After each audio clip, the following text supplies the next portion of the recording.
I'm really happy to be here this morning. I'm going to be speaking a little bit about my spiritual journey with the hope that you will hear something that you relate to, even though I know we're all unique individuals, but I know that you will hear something this morning that will make your journey more interesting or easier or whatever you need for it to be. So there's been a word that keeps popping up for me, and it's been happening all summer. And it is a word that I've had a hard time with in my personal life, in my recovery journey, in classes I've taken, in counseling sessions. And it is a word that could potentially make my life so much easier. And that word is surrender. Reverend Lane and I were talking about surrender this week, and she likened it to teaching your child to drive. You've got a child sitting in the driver's seat, and you're over here in the passenger seat, and you're slamming on brakes, and you're holding on tight, and you're leaning one way or leaning the other way. You're telling him to get in a different lane, blocks before they need to. Essentially, you're trying to drive the car for them. Any parents here that relate to that? I'm sure I'm not the only one, absolutely. And I also recalled my friend Mort teaching his granddaughters how to drive.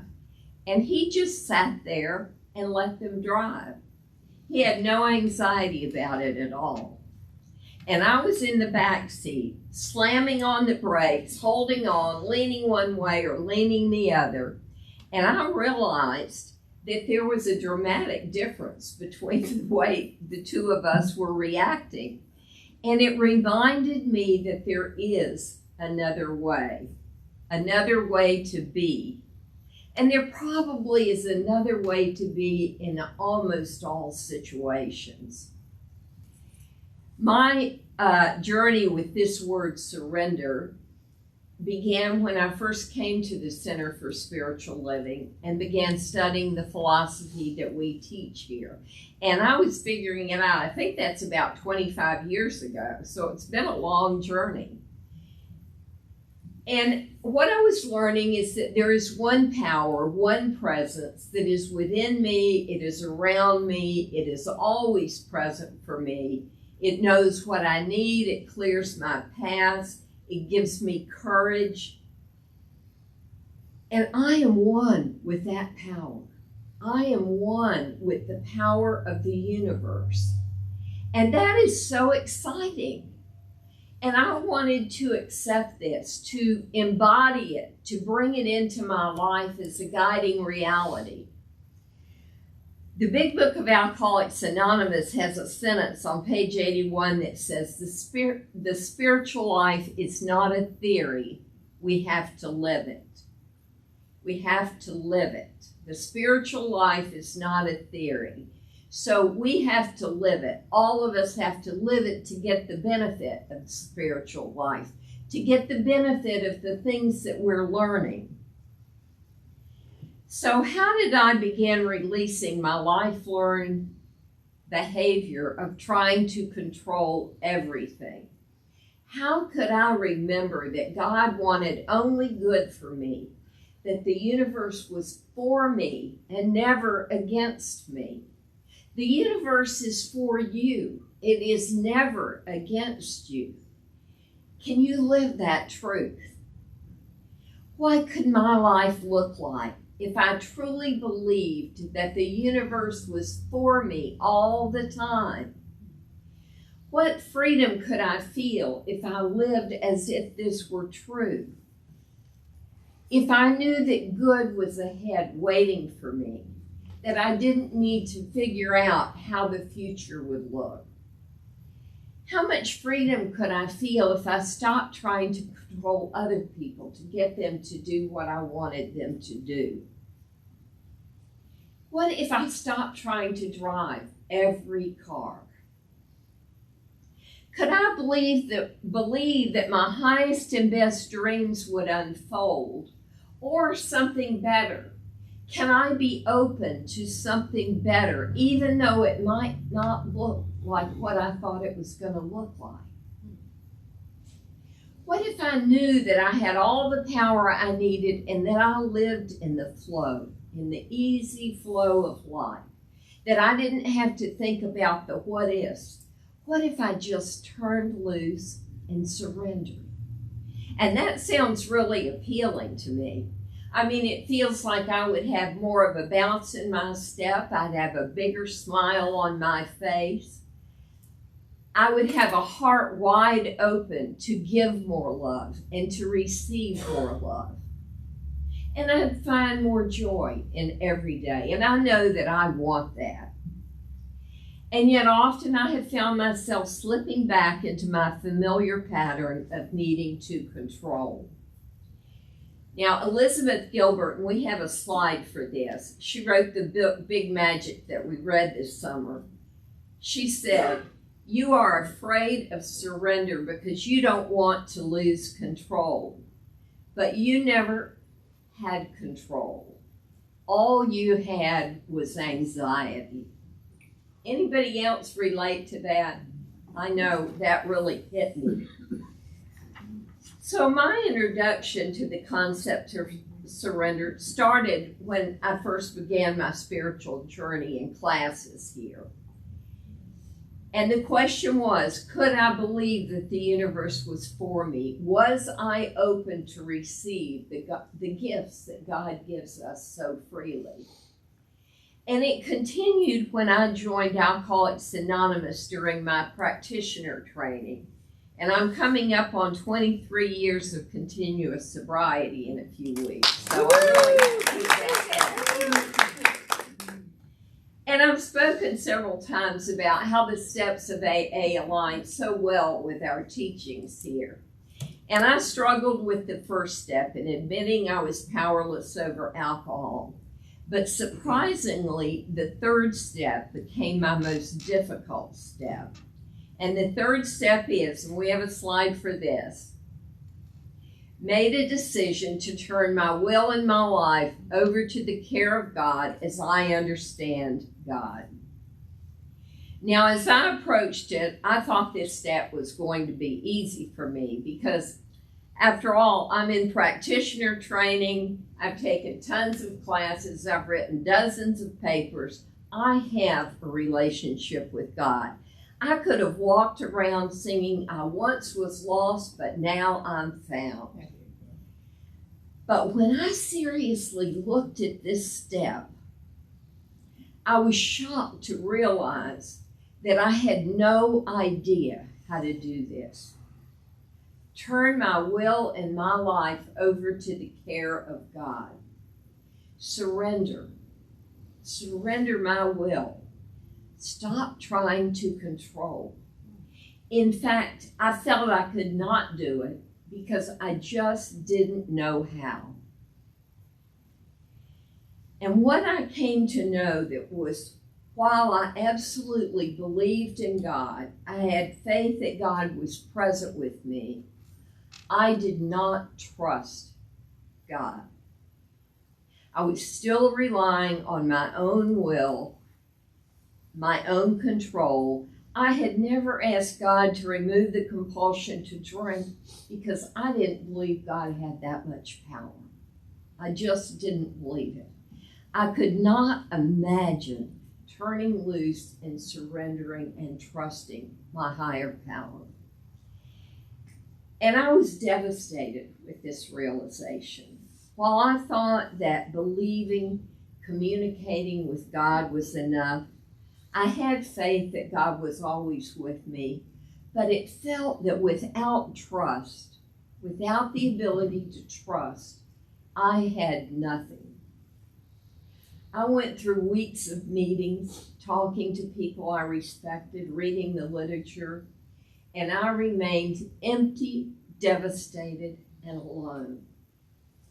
Then one evening, about 6 weeks later, as I was leaving a meeting, I had the thought that I could trust if I kept myself present in the moment. And I went home and journaled late into the night. It was as if Spirit had given me new ideas and new insights. if I keep myself present right where my 2 feet are, I can trust, because that is where God is. God is with us, within us. When I get out into the future, I totally revert to anxiety, control, and my own will. God cannot be in the past because the past is already done. And God can't be in the future because the future hasn't happened yet. But God is with us when we are in the present moment. So today, whenever I catch myself, and catching yourself is probably the most important key. If I spot that I'm feeling fear or worry, I know I've moved out of the present, I'm likely into the future, and I'm likely in my own will. And this has worked pretty good for me for a long time, for the 23 years that I've been in Alcoholics Anonymous. I surrender every day to Spirit, to God, to my highest good. I realize that God is with me in the present moment and that I am not walking through life alone. But recently, after I had written today's talk, in what turned out to be a mini counseling session with Reverend Lane, I mentioned that I had been fretting a lot because I had my 80th birthday coming up in January, and I've been completely freaking out about that number. I mean, I could see nothing good about it. And I'm seeing friends need wheelchairs and walkers and move into assisted living, and there's dementia in a loved one, serious surgeries. I just was letting my imagination have free rein about how my future might look. And I knew this deep inside. I knew I was doing this, but somehow I hadn't actually admitted it to myself. So Reverend Lane looked at me and she said, "Can you trust," and I heard that word, "can you trust that your soul will choose experiences in the future that your consciousness needs to evolve and grow? Can you trust that your soul will choose experiences in the future that your soul needs to evolve and grow?" And I think my immediate reaction, I don't know if I said this out loud or not, but inside it was, no. You know, once again, I was caught in that fear.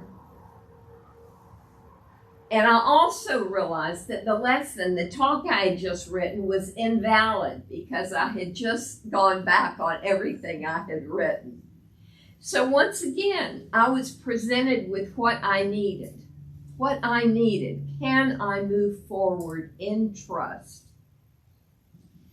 I have changed my thinking into the present moment, thinking how grateful I am to be able to turn 80 in good health with vibrant energy and a fulfilling life. I mean, it doesn't get much better than that. And I can tell you that that thought feels so much better than the disaster of my future that I had been planning. I also realized how grateful I am because we've got some healthy, vital octogenarians in this community for me to follow. I'm grateful to have a spiritual community around me where I can tell on myself without judgment, where I can ask for prayer when I can't get my thinking corrected by myself. I've got ministers who can point out unhealthy thoughts. I'm surrounded by experienced people to emulate, practitioners who have had years of study in prayer. And they are willing.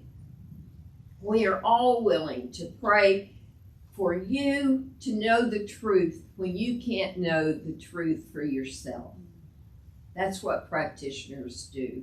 We're so fortunate here Center for Spiritual Living, Tampa Bay, to have the variety of classes that we have. We have a community of wisdom that supports our life journey. And I am so grateful for that. Now, I was enthralled with the Magic of the Soul book study that we did this summer. Patrick Harbula is the author, and some of his writings on surrender and being in the flow really caught my attention. And he writes, and we have a couple of slides for this. There are times when it is necessary to focus our mind with the intent of our will, like a laser beam for solving problems or tasks requiring concentration. The value of this capability should not be minimized. But when we are not concentrating, it is often more difficult to create that stillness that invites us into the world beneath the surface of analytical thinking, beneath the surface of linear connections. We must learn to balance our ability to surrender to a higher will and our ability to utilize our will, our power in the world. Imagine a state of being perfectly balanced in will and surrender. What if you went around doing your daily tasks filled with a personal power combined with the perfect peace of surrender to your higher power that is working in you and through you? I know I want that. I know I want that. I want that perfect balance between will and surrender. I want to be in the flow. And Patrick Harbula, we've got another slide, says, the magician of the soul surrenders to the flow of the river while skillfully using the oar of the will to guide the boat along the most efficient and magical pathway downstream. We have an intelligence that we can use, and we don't discard that when we surrender. Our very creative mind continues to be active in our lives. And living in joy is the goal. With every choice you make, the thought might be, will this bring me more joy? Will this bring more joy into my life? So for me, this feels like a graduate level course. I am being called to a deeper level of surrender. Now, I had my free coaching session with Patrick Harbula earlier this week. He gifted it to those of us who were in the book study. And I told him what I had been working on for our lesson this morning and the challenges it had brought up for me to look at. And he commented, well, we teach what we need to learn, Susan. Remember that. And he helped me acknowledge how far I had come. And I had forgotten to do that for myself. I had forgotten to acknowledge how far I had come, and I wrote about it in our newsletter this week, but I just didn't do it for myself. So I encourage you to always congratulate yourself when you catch your thinking being what you don't want it to be. I mean, that is a huge success, and that is the first way that we change, is by noticing, acknowledging, asking for help if we need help, and getting that help. So accept your own change with wisdom and with joy. Now, he also gave me assignment to write a daily letter, or at least a long paragraph, and I negotiated that part. From my soul to my physical self. And he suggested that in a few weeks I switch it and write from my physical self to my soul.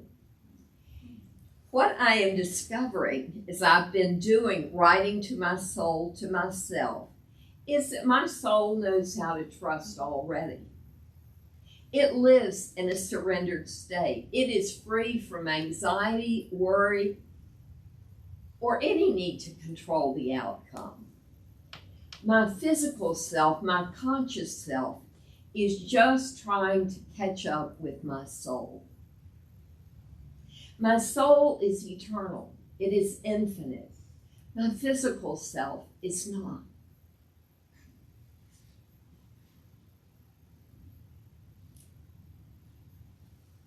So I have shared this spiritual practice here before, and I know some of you may have done it and know it works, because I know it works. I've tweaked it a little bit now, and it's called the 5-5-5 morning practice.